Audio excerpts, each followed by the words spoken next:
Centre of mass of hollow hemisphere, right. Symmetrical object का तो centre पे होगा centre of mass, but symmetric जो नहीं होगा उसका सेंटर ऑफ मास हम लोग ढूंढना चाहते हैं। एंड उसका तीसरा पार्ट हम लोग कर रहे हैं हॉलो हेमिस्फीयर।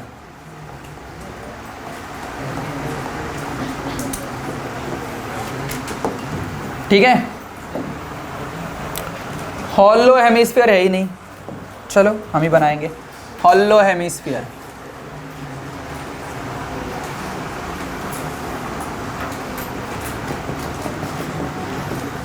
ऐसा हॉलो हेमिस्फीयर है एंड उसका y एक्सेस ये है एंड x एक्सेस ये है, z एक्सेस इधर है।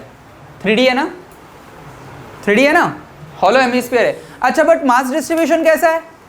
3D है। Mass distribution areal mass distribution है, हॉलो है ना, तो उसका सरफेस एरिया ही हम लोगों को देखना है मास के लिए। आया समझ में? सो अगेन इधर जो कुछ मास डेंसिटी होगा वो कौन सा होगा? सिग्मा। कौन सा होगा? सिग्मा होगा। ठीक है, तो ये जो कुछ रेडियस है वो मैं r रख देता हूं, r इज अ रेडियस। ठीक है,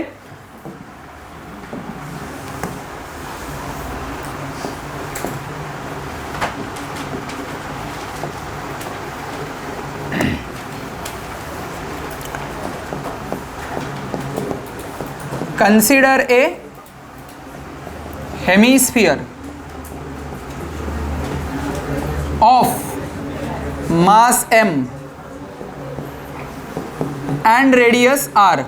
ये दो चीज़ें हमेशा कांस्टेंट है with uniform density.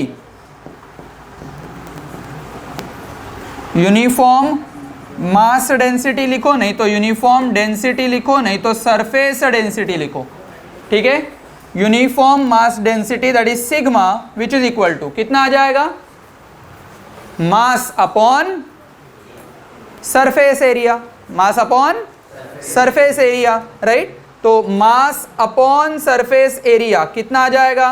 What will be mass upon surface area? Mass upon surface area का value, surface area of hemisphere, बोलो बोलो बोलो बोलो बोलो बोलो बोलो, कितना? 2 पाई r स्क्वायर। ठीक है, तो इधर हम लोग लिखेंगे m divided by 2 pi r, capital small capital होगा, कांस्टेंट कैपिटल, बराबर है ना। 2 पाई r कर्व्ड सरफेस ही हम लोग ले लेंगे, राइट। मतलब मान लो कि खीर का बाउल है, उसको उल्टा किया, राइट, तो उसको बेस नहीं है, right. Will get the hemisphere का जो mass divided by 2 pi r square, ये चीज़ हम लोगों को, इसका हम लोगों को centre of mass find out करना है। तो उसके लिए यूनिफॉर्म मास डेंसिटी हम लोगों ने पहला पड़ाव कंप्लीट कर दिया, that is nothing but first step. Next part, अभी इधर सिचुएशन आता है कि अभी एलिमेंटल पार्ट कौन से शेप का ले तो हमारा हेमिस्फीयर कंप्लीट हो जाएगा। कैसे हम लोग करें?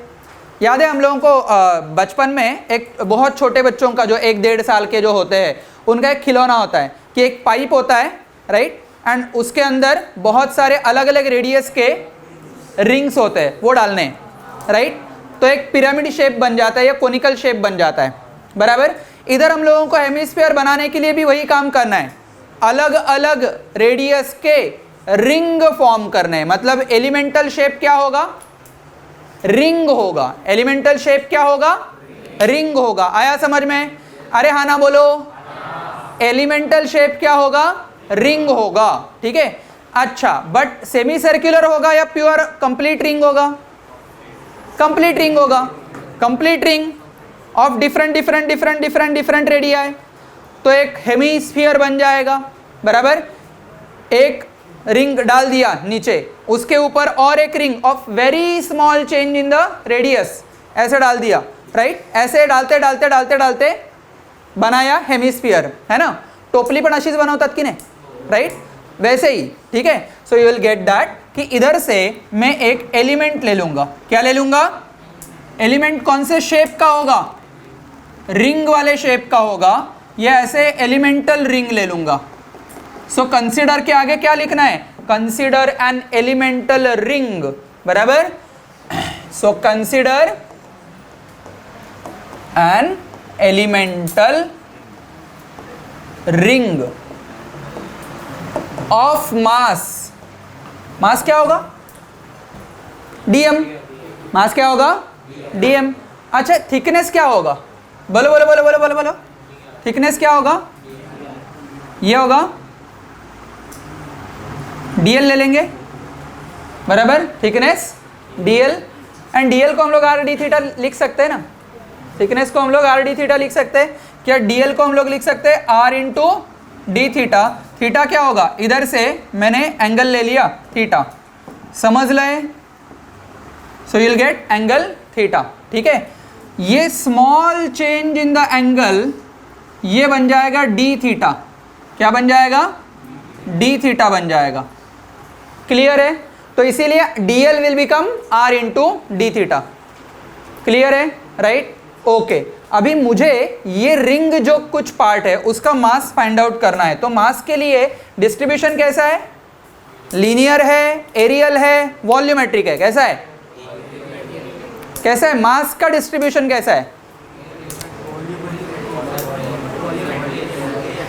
रिंग है एंड हॉलो हेमिस्फीयर के अंदर कुछ नहीं है, तो वो 3D होगा 2D होगा? सरफेस है ना, सिग्मा ना, राइट। तो जिधर सिग्मा आएगा उधर डी आएगा, जिधर सिग्मा आएगा उधर डी ए आएगा। क्या आएगा? डी ए आएगा, क्योंकि I am not considering any thickness of that hemisphere. कळत आहे? राइट। बाउल अगर उपडा टाकला तर त्याच्या आतमध्ये एअरच आहे ना, का त्याच्या आतमध्ये पण ग्लासच आहे? नाही ना, समझा है? राइट। वो बाउल का थिकनेस हम लोग कंसिडर नहीं कर रहे हैं, हम लोग we have to understand that it is hollow hemisphere, so mass is distributed all along the surface area, not along the volume. तो इसीलिए एरिया का डिस्ट्रीब्यूशन हो जाएगा, इसीलिए dm will be equal to sigma into da। How to calculate da? ये हम लोगों ने मास डिस्ट्रीब्यूशन के पार्ट में देखा था। अगर एक रिंग है तो उसका सेंटर किधर आ जाएगा? उसका सेंटर ऑफ मास सेंटर पे ही आ जाएगा। उसका सेंटर ऑफ मास किधर आएगा? सेंटर पे ही आ जाएगा, राइट। एंड उसका जो सरकमफरेंस हो जाएगा, उसका जो सरकमफरेंस हो जाएगा multiplied by that thickness will be dA, बराबर। इसका थिकनेस मैंने क्या माना है? dl। क्या माना है? कळता है? इसका थिकनेस क्या माना है मैंने? dl माना है, एंड वो r इंटू डी थीटा में आ जाएगा। क्या इसका रेडियस भी मुझे थीटा के फॉर्म में लिखना आएगा? जो वेरिएबल होगा ना, इसका रेडियस भी वेरिएबल होगा। पहले कैपिटल R हो जाएगा, फिर कैपिटल R में से थोड़ा सा कम करूंगा, फिर और करूंगा, फिर और कम करूंगा, फिर 0। समझ लो? क्लियर है? राइट। सो ये R का वैल्यू क्या हो जाएगा? इन the form of capital R, R cos theta. ये भी थीटा होगा ना भाई, इंटीरियर अल्टरनेट एंगल, बराबर। तो ये कैपिटल R का वैल्यू क्या होगा? R cos theta. अभी आप इजीली बता सकते हो कि ये जो हरी वाली रिंग है उसका सरकमफरेंस कितना है? 2 pi capital R cos theta, 2 pi small r ना, तो मतलब 2 pi capital R cos theta. ये आपका क्या होगा? Circumference multiplied by thickness dl, thickness dl। आया समझ में? विल गेट दैट कि सिग्मा का वैल्यू पुट करेंगे m divided by 2 pi r square. ठीक है, dA मतलब 2 pi into small r into dl। ठीक है, dl को भी मॉडिफाई करेंगे, r का भी वैल्यू लिखेंगे। Will try to get everything in the form of only one variable and rest all constant, बराबर। एक ही वेरिएबल लेना है एंड बाकी सारे के सारे लोग कांस्टेंट होने चाहिए, राइट। एंड कौन सा वेरिएबल लेना है? अगर dl को मैंने d थीटा में कन्वर्ट कर दिया तो मेरे variable should be in the form of theta only. आया समझ में?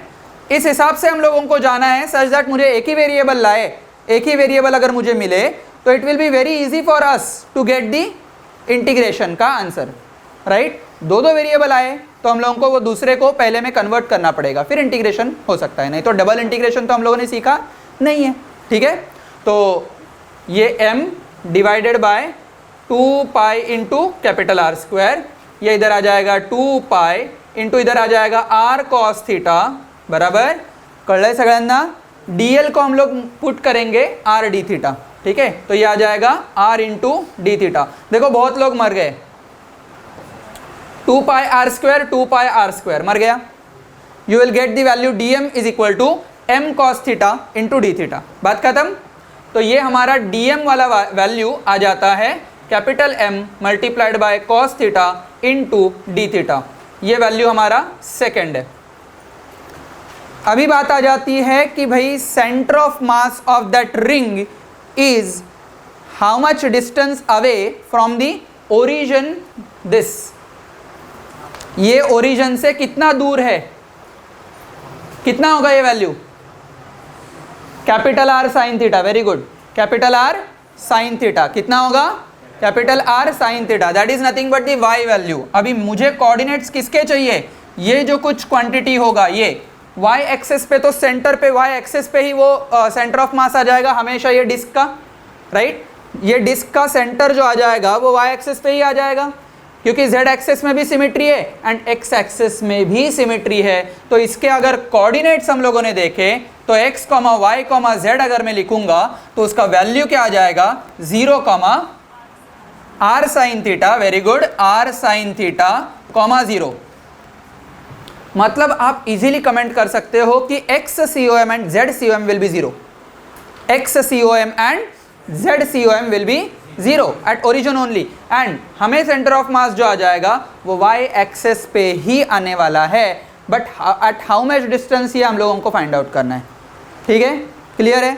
अभी हम लोग जाएंगे कि भाई इसको y कंसीडर करेंगे हमारे फॉर्मूला में, बराबर, तो हमारा y COM का ही फॉर्मूला आ जाएगा इधर, और कुछ नहीं होगा ना, राइट, सिर्फ y COM का फॉर्मूला, तो y COM which is equal to integration y into d m divided by integration of dm, integration of dm कितना आता है m, बराबर, तो इधर डायरेक्टली हम लोग लिख सकते हैं 1/m integration of y dm, बराबर। इंटीग्रेशन के लिमिट अभी तक मैंने पुट नहीं किए हैं, ठीक है, धीरे धीरे जैसे ही dm का वैल्यू d थीटा में आ जाएगा तो वैसे वैसे मैं पूछूंगा आपको कि क्या लिमिट्स आ जाएंगे। y COM का वैल्यू 1/m, y का वैल्यू कितना है, बोलो बोलो बोलो बोलो बोलो, r साइन थीटा, तो इंटीग्रेशन में मैं लिखूंगा ये आ जाएगा r साइन थीटा, क्योंकि theta is variable here, r नहीं वेरिएबल है, थीटा है, ठीक है, तो साइन थीटा, dm का वैल्यू कितना है m cos थीटा, बराबर, m cos theta into D theta, कळतं आहे सगळ्यांना, ठीक है। अभी मुझे बताओ कि इसमें मैंने इंटीग्रेशन कैसे करना चाहिए, लिमिट्स किधर से किधर तक होंगे ये बताओ, एंड फिर बाद में देखेंगे कि इंटीग्रेशन कैसे करना चाहिए, बोलो बोलो बोलो बोलो बोलो, लिमिट्स किधर रहेंगे, पहले मैंने इतने एंगल पे रिंग ऐसे रख दिया, ठीक है, फिर ये एंगल पे हो जाएगा, फिर ये एंगल पे, फिर ये एंगल पे, फिर ये एंगल पे, खत्म कब होगा, स्फीयर कंप्लीट कब होगा, हेमिस्फीयर π/2 पे, बराबर ना। मैं दोनों तरफ रिंग रख रहा हूँ ना, y एक्सेस की हाइट ही सिर्फ बढ़ रही है, x and z direction fill हो रहा है ना कंप्लीटली, कळतं आहे सगळ्यांना, right, x and z direction तो कंप्लीटली फिल हो रहा है, ऐसे मैं ऊपर ऊपर ऊपर ऊपर डालते जा रहा हूँ, कभी स्टॉप करूँगा जब ये एंगल 90 डिग्री हो जाएगा, तब मैं स्टॉप करूँगा, तब हेमिस्फीयर मेरा कंप्लीट हो जाएगा, फिर से इधर थोड़ी आना है, क्योंकि ये पूरा का पूरा रिंग है ना, राइट, तो यू विल गेट दैट कि इधर से हम लोगों को लिमिट्स पुट करने 0 से लेके π/2 तक, कळलंय सगळ्यांना ना। अभी इंटीग्रेशन की बारी आ रही है, राइट, ये m मर गए, राइट, इधर मुझे r/2 लिखना है and integration of 2 sine theta cos theta ये करना है। मल्टीप्लाई डिवाइड बाय 2 करने से आसान क्या होगा, 2 sine theta cos theta is nothing but sine 2 theta, बराबर, 2 sine theta cos theta is nothing but sine 2 theta, तो ये 0 से लेके π/2 मैं इधर लिखूंगा, ये डी थीटा आ जाएगा एंड इधर आ जाएगा r/2 integration of sine 2 theta, 0 से लेके π/2 ये आ जाएगा डी थीटा, ठीक है। बस इसका इंटीग्रेशन क्या आ जाएगा, इसका इंटीग्रेशन सब्स्टिट्यूशन मेथड से हम लोगों को आंसर आ जाएगा -cos 2 थीटा डिवाइडेड बाय 2, कळतं आहे सगळ्यांना, ठीक है, 0 से लेके π/2, चमका अच्छे से, 0 से लेके π/2, तो हमारा आंसर क्या आ जाएगा, r/2, ये आंसर आना चाहिए। ठीक है, कैसे आ जाएगा, 1/2 कॉमन निकालूंगा मैं, ठीक है, 2 पार्ट बाहर आ जाएगा, ठीक है, तो ये वैल्यू क्या आ जाएगा, r/4, ठीक है। माइनस कॉस 2 थीटा में ये कैसे आया पता चला ना आपको, minus cos 2 theta divide by 2, जो 2 थीटा वाला पार्ट है उसका जो कोएफिशिएंट है उससे डिवाइड करना है, ठीक है, या आपको सब्स्टिट्यूशन मेथड से भी इजीली आ जाएगा, राइट। कितना आ जाएगा, π/2 पुट करेंगे तो 2 and 2 मर जाएंगे, माइनस कॉस पाई हो जाएगा, माइनस साइन भी बाहर निकालता हूँ, तो ये क्या हो जाएगा, कॉस पाई माइनस कॉस 0, समझा, राइट। तो ये वैल्यू कितना आ जाएगा, -r/4, इधर आ जाएगा -1, right, -1 -2 multiplied by -1 2, right, 2r divide by 4 r/2, तो that is my answer of centre of mass of hemisphere, ठीक है, राइट। याला म्हणतात डोंगर खोदून उंदीर काढला, है ना, ठीक है। सो बहुत स्मॉल वैल्यू आ गई है हम लोगों को, ये वैल्यू याद रखना है। हॉलो हेमिस्फीयर का centre of mass is at a distance r/2 from its centre, तो हमारा फाइनल आंसर ये हो गया, चिंटूस पार्ट खत्म।